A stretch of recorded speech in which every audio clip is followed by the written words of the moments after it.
Shalom, selamat pagi jemaat yang dikasihi Tuhan. Puji syukur kita ada saat ini itu semua karena kasih karunia Tuhan. Senang sekali bisa menyapa Bapak Ibu sekalian. Mari saya mengajak kita semua untuk menyembah Tuhan. Kita mau naikkan syukur kita bagi Bapa yang baik. Mari kita angkat pujian ini. Ku bersyukur Bapa.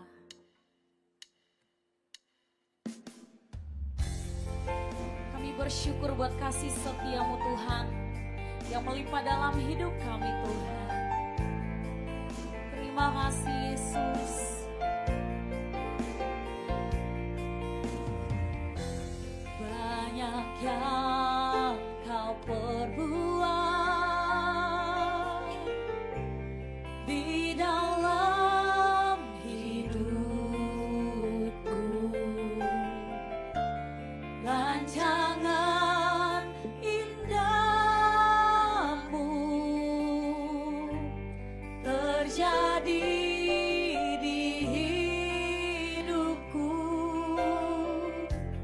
Bapa yang mengerti segala yang ku perlu. Kasih-Mu sempurna nyata dalam hidupku. Ku bersyukur Bapa, ku bersyukur Tuhan buat kasih setiamu di dalam hidupku. Ku bersyukur,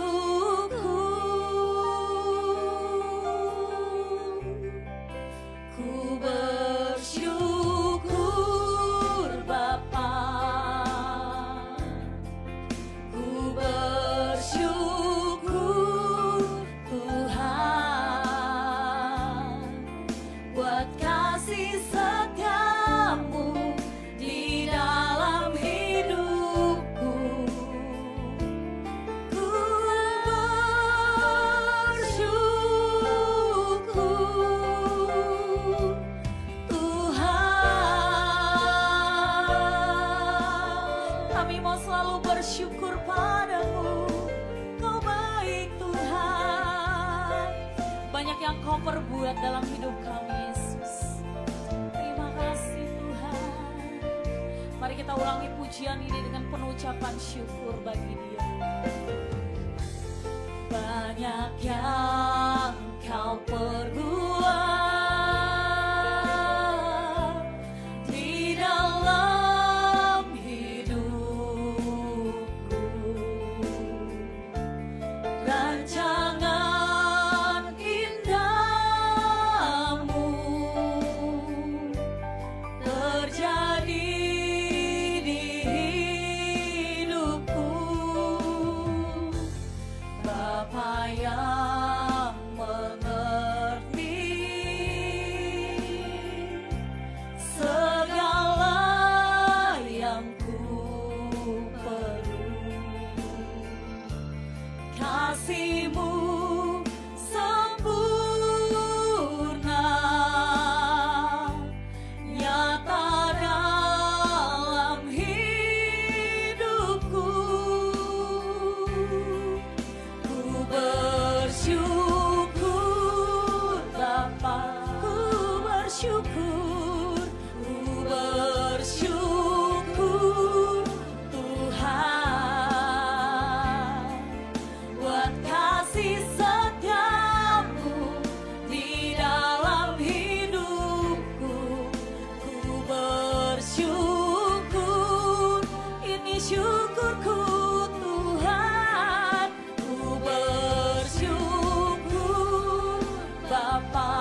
bersyukur sebab kasih-Mu melimpah bagi kami Tuhan, Allah yang tak pernah meninggalkan, Engkau Bapa yang baik. Syukur bagi-Mu.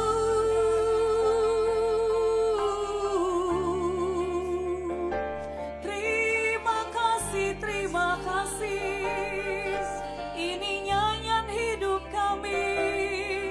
Terima kasih Tuhan, terima kasih Bapa, Engkau sumber kekuatan, Allah penolong kami. Haleluya.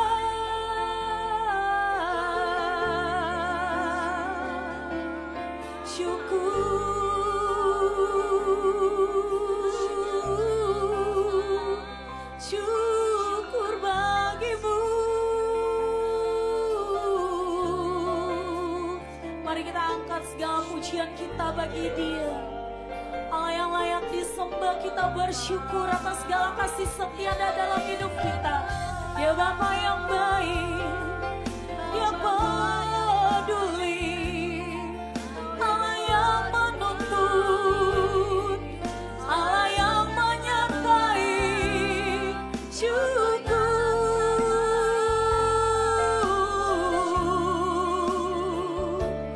Kami beri syukur, pujian bagi-Mu. Haleluya.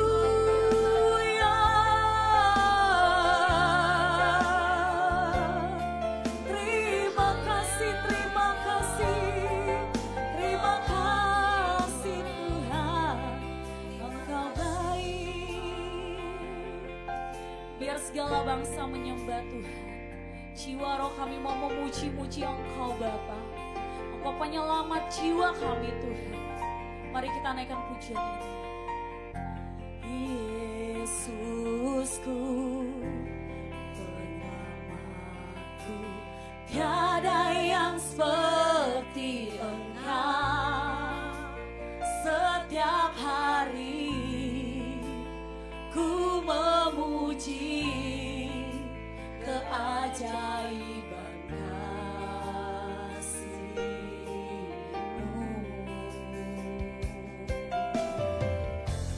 Penghibur,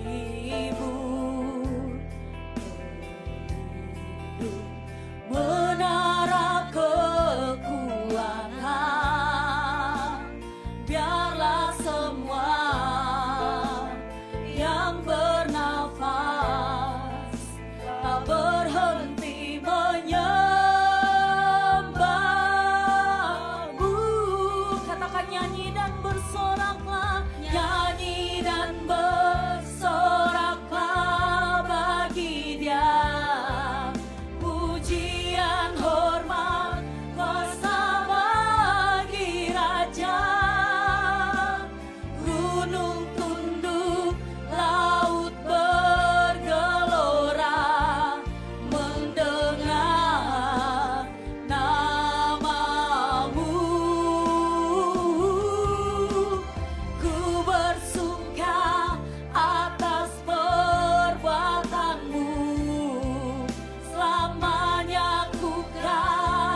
Selamat pagi Bapak Ibu, Saudara sekalian.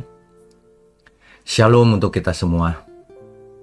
Pagi ini tentunya kita sedang menanti-nantikan bagaimana pesan Tuhan di pagi hari ini. Saudara, hidup ini ternyata tidak terlalu sederhana juga. Sebab manusia bisa tertipu oleh dirinya sendiri. Tapi sebelum itu mari kita tundukkan kepala lebih dahulu. Mari saudara. Bapa di surga, terima kasih untuk pagi hari ini. Kembali kami mau mendengar pesan-pesan Tuhan melalui renungan pagi ini. Agar kami tidak tertipu oleh liciknya hati manusia. Agar kami selalu sadar dan berjaga-jaga. Tidak menjadi serakah. Tidak menjadi lupa diri Tuhan. Berbicaralah kepada setiap kami. Urapi mulut hamba-Mu untuk menyampaikan kebenaran ini. Ya, di dalam nama Tuhan Yesus kami berdoa. Amin. Bapak Ibu Saudara sekalian, bicara soal lupa diri, ini sangat penting. Sebab nyatanya banyak orang tidak sadar bahwa dirinya itu sedang bersalah. Bahkan tidak bisa lagi membedakan mana benar dan mana salah. Faktanya lagi, dia tidak bisa membedakan mana yang fakta, mana yang keinginannya itu. Sudah campur baur. Sehingga dia pikir keinginannya itu fakta. Dan meskipun diberikan fakta, dia menolak. Mencari-cari alasan. Ini parah, saudara. Di dalam Alkitab, kondisi seperti ini disebut hati yang sudah tertutup. Tertipu oleh diri sendiri. Atau dikeraskan. Coba kita baca Yeremia pasal 17 ayat 9 ya saudara ya. Betapa liciknya hati. Lebih licik daripada segala sesuatu. Hatinya sudah membatu, siapakah yang dapat mengetahuinya? Ini di zamannya Yeremia ini. Hati manusia itu bisa menipu dirinya sendiri. Sehingga ia merasa benar padahal salah. Nah ini saudara.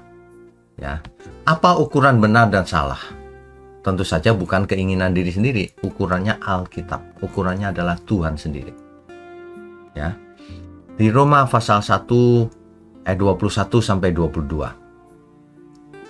Saya bacakan ya. Sebab sekalipun mereka mengenal Allah, mereka tidak memuliakan Dia sebagai Allah. Kan begitu kan, saudara? Pikiran mereka menjadi sia-sia dan hati mereka yang bodoh menjadi gelap. Mula-mula hatinya bodoh, saudara. Tidak mau belajar. Lama-lama jadi gelap. Mereka berbuat seolah-olah mereka penuh hikmat. Ngomongnya penuh hikmat. Padahal tidak. Tetapi mereka telah menjadi bodoh. Lupa diri terjadi ketika manusia tidak lagi mengingat Allah sebagai pusat hidupnya. Ketika manusia memusatkan pada kepentingannya sendiri, pada kemauannya sendiri, sehingga ia tidak merasa dirinya sudah meleset jauh sekali. Sehingga ia tidak merasa ia menyusahkan banyak orang, menyusahkan pekerjaan Tuhan. Ya, dia nggak merasa itu merugikan banyak orang secara materi maupun imaterial. Nah ini ciri-ciri kalau orang sudah lupa diri. Di 1 Yohanes 1 ayat 8. Jika kita berkata bahwa kita tidak berdosa, maka kita menipu diri kita sendiri. Dan kebenaran tidak ada di dalam kita. Menipu diri adalah bentuk lupa diri secara rohani. Jadi ini kalau segera tidak sadar binasa nanti, ya. Mengapa ya kok seseorang itu bisa sampai lupa diri? Ini dan tidak sadar bahwa dirinya itu salah. Kenapa? Yang pertama, saudara, dicatat baik-baik. Karena egonya dan kesombongannya. Merasa selalu benar dan tidak mau ditegur oleh siapapun. Kekeh dengan kemauannya sendiri. Nah ini Amsal 16 ayat 18 tuh saudara. Kalau seseorang sudah ngotot dengan kemauannya sendiri, tidak peduli firman Tuhan, tidak peduli pembinanya, tidak peduli sesamanya, maka yaitu ego dan kesombongan itu membinasakan. Ya. Di Amsal 16 ayat 18. Amsal pasalnya yang ke-16 ayat 18, saudara. Saya bacakan ya. Kecongkakan mendahului kehancuran, dan tinggi hati mendahului kejatuhan, saudara. Nah ini. Yang kedua, kenapa seseorang bisa lupa diri? Karena tidak pernah refleksi diri. Tidak pernah menguji dirinya sendiri di dalam terang firman. Ia selalu mengkritik orang lain, tidak pernah refleksi diri. Ya, 2 Korintus 13 ayat 5. 2 Korintus pasal 13 ayat 5, saudara. Ujilah dirimu sendiri, apakah kamu tetap tegak di dalam iman? Selidikilah dirimu, apakah kamu tidak yakin akan dirimu bahwa Kristus Yesus ada di dalam diri kamu? Sebab jika tidak demikian, kamu tidak tahan uji. Harus selalu diuji diri sendiri, ya. Memang banyak orang mengatakan, ayo kita uji diri sendiri. Ya, tapi kau mengujinya dengan apa? Kalau dengan firman, dengan kepentingan sesama, baru ketahuan salahnya. Tapi kalau dengan diuji dengan kemauannya sendiri, seolah-olah semua tidak bersalah yang kau lakukan itu. Kan begitu ya. Nah, ini kita semua sebenarnya masih ada waktu untuk bertobat. Jadi kalau tetap mengeraskan hati, ya lama-lama bisa jadi seperti Fir'aun, dikeraskan sekalian oleh Tuhan. Ya. Dalam etika dunia saja, kalau seseorang dibina oleh orang lain itu harus taat, kan begitu. Tapi kalau tidak taat, malah memberontak, ya itu bukan murid Tuhan Yesus. Kita harus taat kepada Tuhan Yesus. Taat firman-Nya. Ya. Kalau orang tidak bisa taat kepada yang di bumi yang kelihatan, maka dia tidak bisa taat kepada Tuhan yang tidak kelihatan. Kan begitu kan? Nah, yang ketiga, saudara. Manusia itu tertipu oleh dosa, nikmatnya dosa. Dosa membuat hati keras lama-lama, nurani jadi tumpul karena dia menikmati terus dosanya.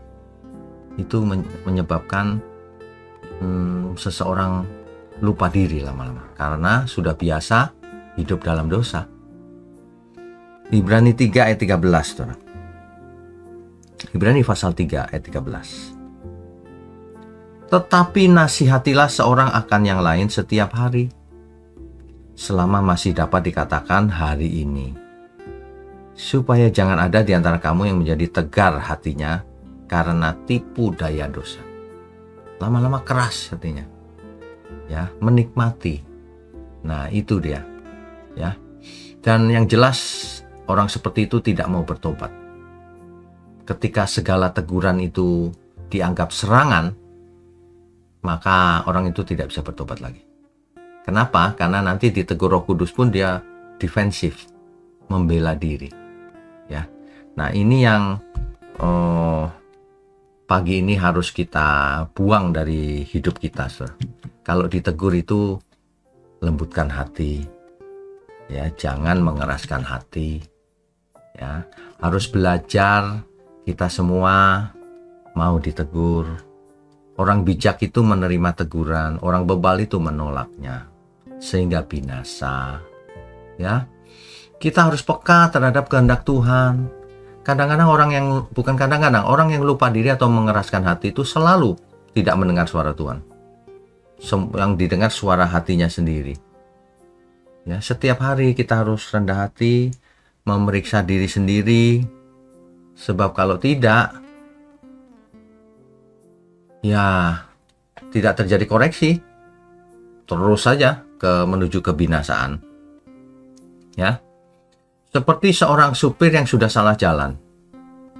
Kalau ia tidak mau diberitahu, lama-lama ia tersesat dan binasa, saudara. Ya. Jadi sekali lagi di pagi hari ini, mari kita belajar sungguh-sungguh menjadi manusia yang tulus, jujur, tidak lupa diri siapa diri kita di masing-masing posisi kita. Jangan sampai seorang jemaat malah sok pintar. Jangan sampai kita semua yang aktivis malah sombong, ya, sehingga lupa diri. Mari kita belajar rendah hati menjadi murid Tuhan Yesus. Mari saudara, kita tundukkan kepala. Bapa di surga, terima kasih untuk peringatan di pagi hari ini, supaya kami tidak lupa diri, siapa diri kami sesungguhnya. Sesungguhnya semua karena karunia Tuhan, memberi kesempatan kepada kami semua, agar kami benar-benar tahu diri dan tidak lupa diri. Kasih untuk gereja mula-mula GMM. Tuhan pakai terus untuk menyuarakan pesan-pesan Tuhan, sehingga semua orang yang mau mendengar dan melunakkan hatinya diubahkan dan diberkati. Terima kasih, kami mau sambut hari ini hanya di dalam nama Tuhan Yesus Kristus. Haleluya. Amin.